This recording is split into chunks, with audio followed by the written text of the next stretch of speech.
Սարիլալա քեզ եմ կանչում Իմ շատ սիրելի ժողովուրդ, մենք նորից դուրս ենք եկել քաղաքից, պեղում ենք մեր բնությունը եւ պատկերացնում եք ինչ գտանք Սարիլալա, այն կոչվում է Սարիլալա, բայց մենք գտանք Մարգագետնում եւ տեսնում եք ինչ ընտիր հրաշք եւ ինչպիսի խոշոր ծաղիկներ, իհարկե փակագծերում ասած այն շատ քիչ կյանք ունի, 1-2 օր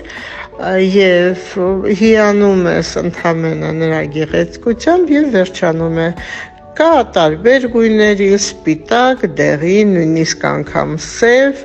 եւ ժողովրդական բժշկության մեջ օգտագործվում է նրա գրեթե բոլոր մասերը եւ արմատը եւ ցողունը եւ ծաղիկը իհարկե սերմը նույնպես սերմի հյութից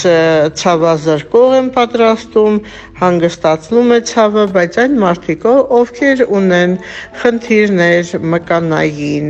սրտի խնդիր նервային համակարգի կամ փսխումներ գլխացավեր չի կարելի այն օգտագործել, որովհետև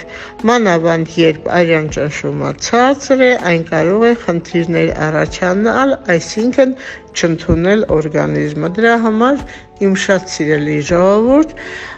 այս բույսը անկեղծ ասած պետք է շատ չափից ավելի զգուշ օգտագործել, պետք է անպայման դիմել բժշկի, որպեսզի բժշկի ցուցումով արդեն տեսնենք կարելի է թե ոչ։ Իհարկե մաշկի համար հենց ծաղիկները կարելի է տերևների հետ միասին աղալ, եթե որևիցե մի մաս մկանային կամ մաշկի կամ հենց ծնկների որպես միջոց ցավը հանգստացնող աղալ դնել այդ մասում, պահել ընդամենը 25-30 րոպե եւ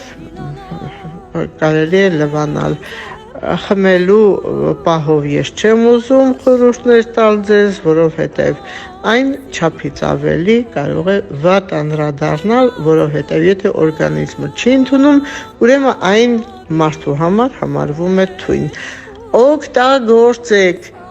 այն միջոցները, որոնք ձեզ ավելի անվնաս են, իսկ հոդերի եւ մաշկի համար կարող եք վստահաբար օգտագործել նույնիսկ առանց բժշկի ցուցումի։